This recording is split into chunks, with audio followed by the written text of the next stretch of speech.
আগামী দিনে ওই মসজিদকে কেন্দ্র করে দাঙ্গাবাজদের পথকে তিনি মুসলিম করলেন এবং সুগম করে দিলেন। আজকে ডিসেম্বরে তার মসজিদ উদ্বোধন করার কি প্রয়োজন ছিল? মুর্শিদাবাদ গোটা পৃথিবীতে পরিচিত যার নামে, তার নামে মসজিদটা হতে পারত। কিন্তু ধর্মকে সামনে রেখে, মসজিদকে সামনে রেখে জাতিকে অন্ধকারের দিকে ঠেলে দিয়ে, বিপদের দিকে ঠেলে দিয়ে, এটা মানুষ, এবার মুসলমান সম্প্রদায়, এরা আবেগপ্রবণ। ধর্মটাই হচ্ছে আবেগ।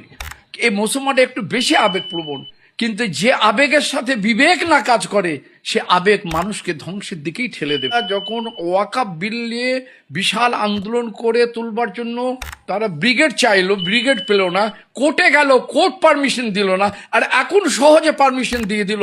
এরপরেও আর একটা জ্ঞানী মানুষকে একটা ইশারাই যথেষ্ট। এটা কি মনে করেন এর পেছনে, এর নেপথ্যে কোনো জিনিস কাজ করছে না? ধর্মের নামে মসজিদ করে, রাজনৈতিক উদ্দেশ্যে মসজিদ করে, এবং যে মসজিদের দ্বারা আগামী দিনে অশান্তির কারণ হতে পারে, অশান্তির বাতাবরণ তৈরি হতে পারে, অনেক সর্বনাশের কারণ হতে পারে এবং হবে, আগামী দিনই সেটাই বলবে। বেশ কয়েকদিন ধরে আমরা দেখেছি যে বাবরি মসজিদ নিয়ে চারিদিকে শোরগোল পড়ে গেছে। আজ সেই ঐতিহাসিক দিন, আজ সেই 6 তারিখ বাবরি মসজিদে শিলান্যাস করছেন হুমায়ুন কবির। কি বলবেন এই বিষয়ে? ব্যাপারটা হচ্ছে, হুমায়ুন বাবু 2019 সালে, আমাদের হুমায়ুন বাবু বাবরি মসজিদ ধ্বংসের যে মূল কারিগর যারা ছিলেন, অর্থাৎ বিজেপির সাথেও তিনি বেশ কিছুদিন সংসার করেছিলেন। ফলে তিনি কতটা যে ধার্মিক, এ বিষয়টা একটা প্রশ্ন থেকেই যায়। তবে তিনি যে আপাতমস্তক রাজনৈতিক খেলোয়াড়, এতে কোনো সন্দেহের অবকাশ নাই। তিনি রাজনীতি করতেই পারেন, সেটা তার ব্যক্তিগত ব্যাপার। তাই বলে নিজের রাজনৈতিক স্বার্থে আবেগপ্রবণ মুসলমানদের আবেগকে কাজের স্বার্থে লেগিয়ে মুসলমান সম্প্রদায়কে অন্ধকারের দিকে ঠেলে দেওয়ার অধিকার তার নাই। এবং বর্তমান পরিস্থিতিতে যেটা দাঁড়িয়েছে, কেন্দ্রীয় রাজনীতি বলেন আর রাজ্য রাজনীতি বলেন, এই রাজনৈতিক ময়দান হলো মুসলমানদের জন্য এক ধরনের পরাধীনতার, অমানিসায়, অনিশ্চিত যাত্রার মতোই হয়ে দাঁড়িয়েছে।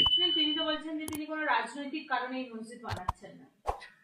হ্যাঁ, তিনি বলছেন যে রাজনৈতিক কারণে মসজিদ বানাচ্ছেন না, কিন্তু ওনার কাজ এবং ওনার অ্যাক্টিভিটিস তো প্রমাণ করছে রাজনৈতিক। কারণ রাজনৈতিক যদি না হবে, তাহলে আপনি আমাকে বলুন যে আজকে ডিসেম্বরে তার মসজিদ উদ্বোধন করার কি প্রয়োজন ছিল?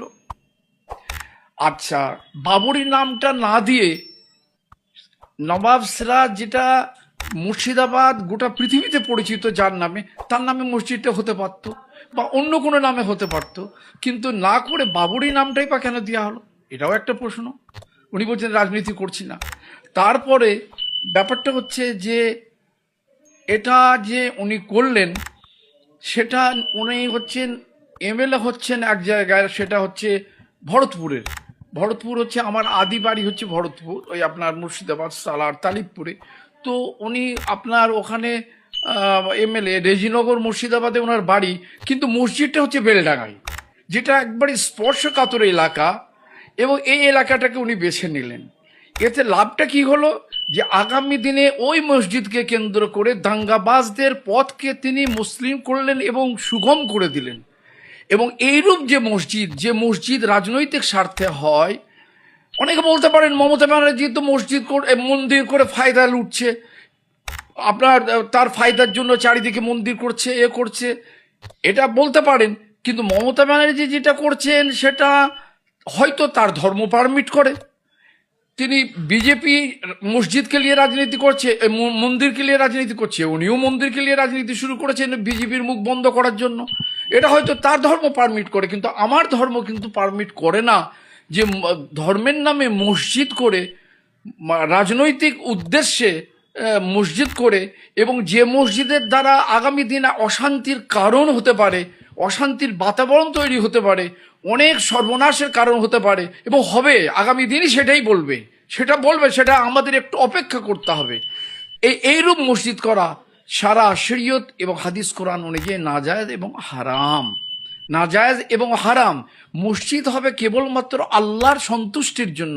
সেখানে প্রেস কনফারেন্স করে, আপনি বলছেন রাজনৈতিক, তাহলে প্রেস কনফারেন্স করার দরকার ছিল না। ইউটিউব চ্যানেল ব্যবহার করার দরকার ছিল না, সোশ্যাল মিডিয়া ব্যবহার করার দরকার ছিল না, আর্থিক সাহায্য তিনি নিচ্ছেন। এবার আপনি আমাকে বলুন, একটা মসজিদ থেকে আপনি এতটা অন্য ধর্মের কথা আমি বলতে চাই না, মসজিদটা এমন একটা ব্যাপার যেখানে অবৈধ পয়সা দিয়ে, সুদ ঘুষের পয়সা দিয়ে বা অন্যান্য অবৈধ পয়সা দিয়ে মসজিদ নির্মাণ করলে সেই মসজিদের নামাজই হবে না।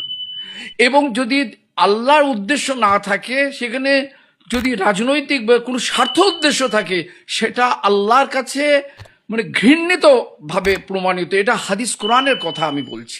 কোনো মৌলানা, কোনো মুফতি সাহেব আমার এই কথাটাকে কেটে দিতে পারবেন না।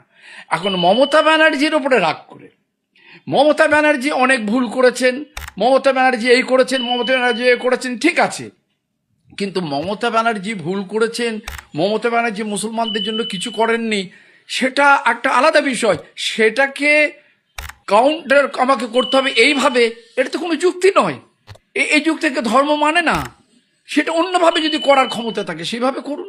আপনি বলছেন এর বাপরে বাপ আমাকে হাইকোর্ট রায় দিয়েছে, এটা তো বুঝার ব্যাপার। ভারতের রাজনীতিটা এমন একটা ব্যাপার, এটা বুঝার ব্যাপার আছে। যখন আমরা মুসলমানরা, বাংলার মুসলমানরা যখন ওয়াকাফ বিল নিয়ে বিশাল আন্দোলন করে তুলবার জন্য তারা ব্রিগেড চাইলো, ব্রিগেড পেল না, কোর্টে গেল, কোর্ট পারমিশন দিল না, আর এখন সহজে পারমিশন দিয়ে দিল। এরপরেও আর একটা জ্ঞানী মানুষকে একটা ইশারাই যথেষ্ট।